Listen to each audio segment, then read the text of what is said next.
The lost unity of humanity. How geography, power, and artificial scarcity divided us. The thought experiment, alternative Earths. Imagine our Earth had worn a completely different face. What would have happened if our planet had possessed vastly more landmass, twice as many continents, infinite ecological niches, and even greater diversity of climate zones? The first intuition suggests we would have become even more distant from each other, more diverse, more alien to one another. Yet upon closer examination, an entirely different possibility emerges. Had we maintained awareness of our common origins, remained connected as one great extended family, this extreme diversity would have brought humanity immeasurable wealth. Picture this: Arctic peoples sharing their sophisticated survival strategies with everyone, desert dwellers contributing their precise astronomy and navigation, rainforest communities offering their incomparable botanical and medicinal knowledge, mountain cultures providing their adaptation strategies for thin air and extreme altitudes. A humanity that had exchanged all its various insights from the very beginning. Different spiritual traditions would have complemented rather than fought each other. Different philosophies, scientific approaches, artistic expressions, all of this would have led to an unimaginable richness of perspectives. We would have developed a kind of global village consciousness, where everyone knows that cousins on other continents possess valuable, unique knowledge. The inverse scenario: England-sized Earth. The thought experiment becomes even more revealing when we shrink Earth to the size of England. The initial reaction: that would have been a nightmare, overpopulation, resource wars, constant conflicts. But here lies the crucial thinking error. This assumption projects our current competitive mindset onto an alternative past. What if, under these circumstances, we had never fallen out of family consciousness? Consider indigenous peoples who lived for millennia in confined spaces. For them, sharing was often essential for survival, not hoarding. Resource scarcity led to innovation and communal solutions, not war. If all humans had remained connected as an extended family in close quarters, an entirely different mentality would likely have developed. Instead of competitive struggle, we might have developed a culture of maximum efficiency through cooperation. Everyone would know that the survival of all depends on the knowledge and abilities of all. Innovation would not have emerged for the purpose of gaining advantage over others, but for the benefit of the entire human family. These considerations lead to the all-important question: what prevented this cooperative consciousness in actual history? What made us slip from the natural human inclination toward cooperation into a system of competition? The answer lies not primarily in our genes or hormones. It was circumstances that changed us. The decisive turning point was settlement and the transition to agriculture and livestock farming. The birth of inequality. When humans began to own land and store surpluses, structural inequality emerged for the first time in human history. Suddenly there were haves and have-nots. This moment was probably the point where natural cooperation became artificial competition. Ironically, our own intelligence became our downfall. The more specialized we became, the more dependent we were on each other. But this also made us vulnerable. Those who controlled food production suddenly had power over others' life and death. Those who possessed rare skills could use them as leverage. The scaling problem. Our brains are still evolutionarily programmed for small groups. The Dunbar number is about 150 people we can genuinely empathize with as family. Beyond that threshold, relationships become abstract, and old instincts for in-group/out-group thinking activate. What once was essential for survival, distinguishing between us and them, became a source of conflict in larger societies. The power of fear and ignorance.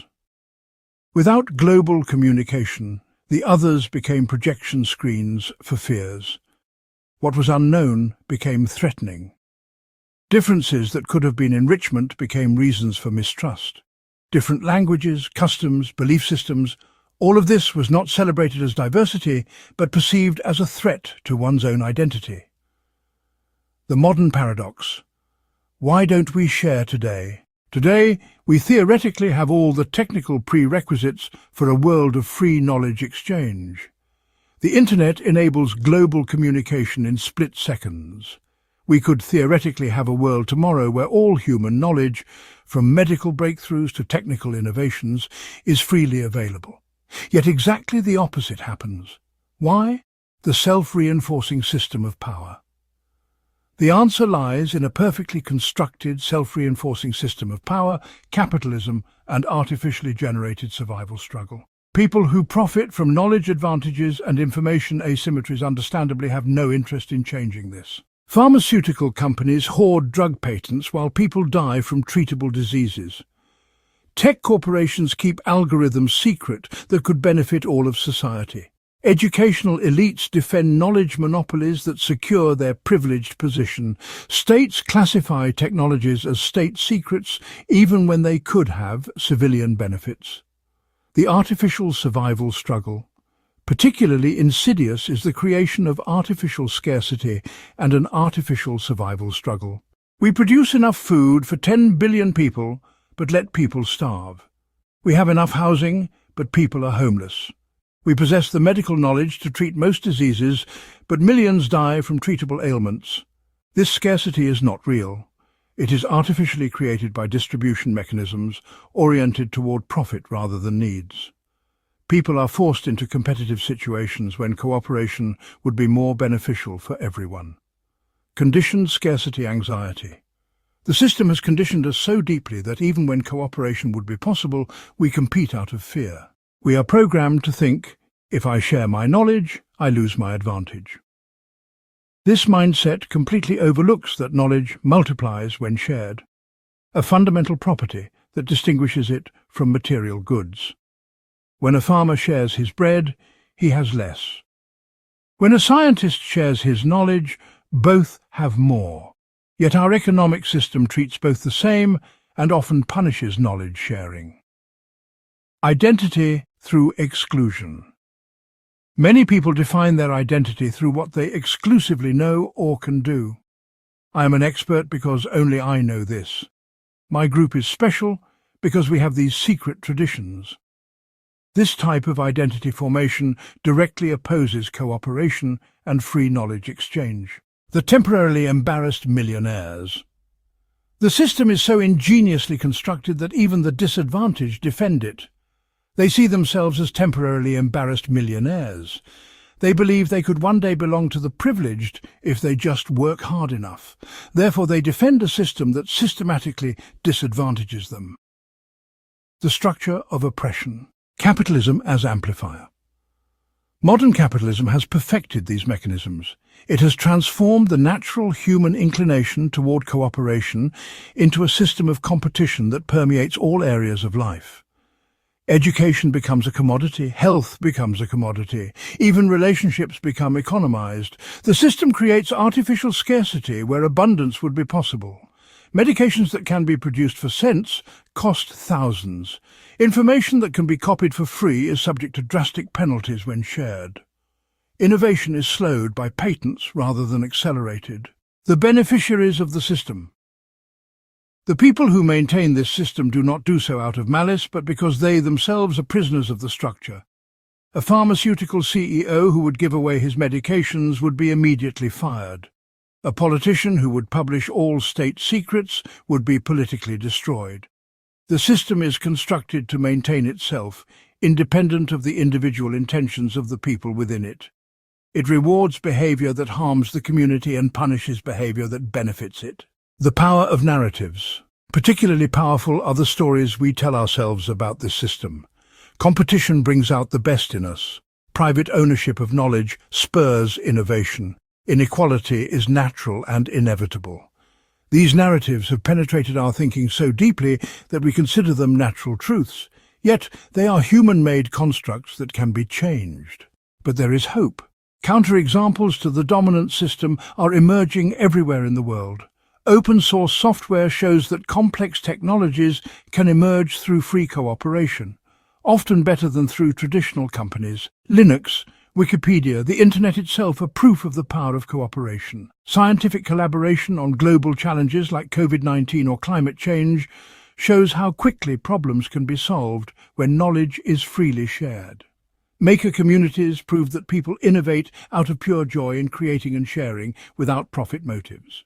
Creative Commons enables artists and scientists to share their works without losing control. These movements are harbingers of a different mentality, a return to the cooperative spirit we once possessed as a species, the path back to unity, or the dilemma of systemic change. The technology for a post-scarcity society already exists. Automation could take over most physical labor. 3D printing could enable local production. Renewable energy could provide unlimited energy. Digital networks could make all knowledge accessible to all people. But transformation requires more than technical solutions. It requires a fundamental change in our consciousness, a return to understanding that we are all part of a single human family. Yet, here we face perhaps the greatest dilemma of our time. How does one change a system that is specifically designed to prevent change? The structures we have analyzed did not emerge by accident. They have perfected themselves over millennia to ensure their own continued existence. The self-preservation system. Every attempt to reform the system from within is absorbed and neutralized by the system itself. Politicians who promise real change are corrupted or sidelined. Companies that try cooperative models are destroyed by competition or bought out. Educational institutions that want to promote critical thinking lose their funding. The system has even learned to commercialize resistance. Revolution is sold as a brand. Sustainability becomes a marketing term. Even the fight against the system becomes part of the system. The illusion of gradual reform. Many well-meaning people believe in gradual reforms. If we just change a little here, improve a little there. But this approach overlooks the systemic nature of the problem. It's like trying to cure cancer with vitamins. The basic structure remains intact and regenerates itself. Every small improvement is integrated by the system and ultimately serves to make it more stable and resilient. Social safety nets prevent revolutions, environmental protection measures soothe consciences without changing the destructive basic mechanisms. Educational reforms produce more competent workers for the existing system. The radical alternative. What our exploration reveals is that the barriers to human unity and knowledge sharing are not natural or genetic. They are structural and social. The very capacity for cooperation that allowed our species to survive and thrive is still within us. It has simply been suppressed by systems that profit from division and artificial scarcity. But perhaps what's needed is not gradual repair of a broken system, but the courage for a complete restart. The open source movement shows such a path. Instead of reforming the proprietary software system, a parallel system was simply created that worked so much better that it made the old system obsolete. Breaking the cycle, or starting over. The most insidious aspect of our current system is how it makes its own perpetuation seem inevitable. People who benefit from inequality convince others that inequality is natural. Those who profit from scarcity maintain that scarcity is unavoidable. Those who gain power through secrecy argue that transparency is dangerous. But every example of successful cooperation, from open-source projects to scientific collaborations to community mutual aid, proves these narratives false. We are not condemned to competition. We choose it, often unconsciously, because we have been taught that it is the only way. The central question of our time. If we can learn anything from our thought experiment, it is this. The fragmentation of humanity was not inevitable.